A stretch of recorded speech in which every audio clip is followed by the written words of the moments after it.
Hey, Jeff Kelderman here, Kelderman Trucks. Today we got ourselves a 2024 F-450 Platinum.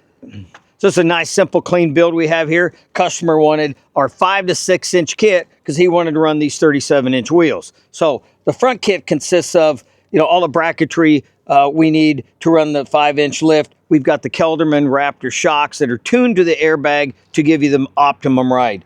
On these kits, we also use our Kelderman radius arms. They're really strong, robust. They look cool. And the other most important thing is they've got an adjustment on the bottom, which makes setting your caster really easy so we can get these trucks driving straight down the road. So the front has our steering stabilizer kit, which has obviously the bracketry and the Raptor shocks. Now the Raptor steering stabilizer shocks have a little bit different valving than the actual shocks for your suspension. So we custom tune all of our shocks for the exact application, whether it's the front of the truck, the rear of the truck, or the steering stabilizers. For the rear, we have our 4-link 5 to 6 inch kit. It comes with our remote resi Raptor shocks that are tuned, again, to give you a comfortable ride when you're empty and also when you're running max payload. You got a 450, you're not buying a 450 unless you're pulling heavy trailers. We also run a large sway bar on this, so we keep the stability. You got a raised center of gravity with the suspension. You got the tires lifting it up a couple more inches. We want to have this truck stable.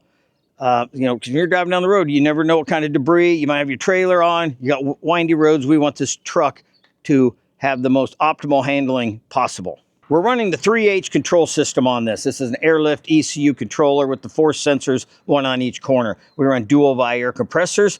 We run 2 3-gallon tanks. We make our tanks in-house now on our tube laser.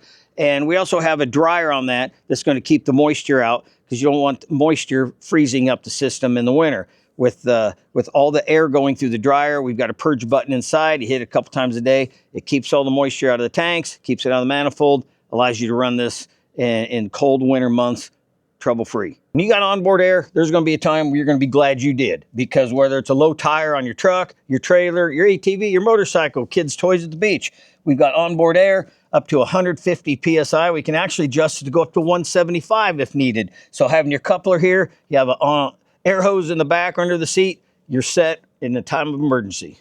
So for the wheel tire combination, we went with 37.5 by 13.5, yes, by 22-inch rims. These are the Nitto Ridge Grapplers.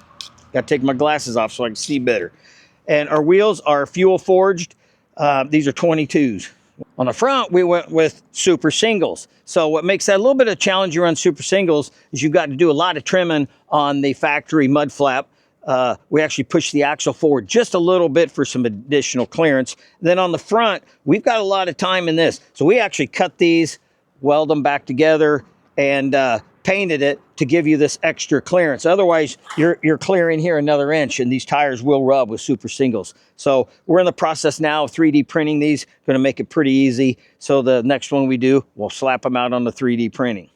Speaking of 3D printing, so we have this cool bracket now. We pop out that sunglass holder, and right in that spot, we have the place where we mount the 3H controller. So now it's out of your view. If you need to adjust anything, you just come up here, you can hit your buttons. Then we've also got that button right here for the purge that I talked about earlier. It's going to keep the moisture out of the system. For example, if he wants to get into his garage, he just hits the bottom button. It's going to dump all the air out. So you can see the white buttons are where the airbags are, and those little green one is where it's going.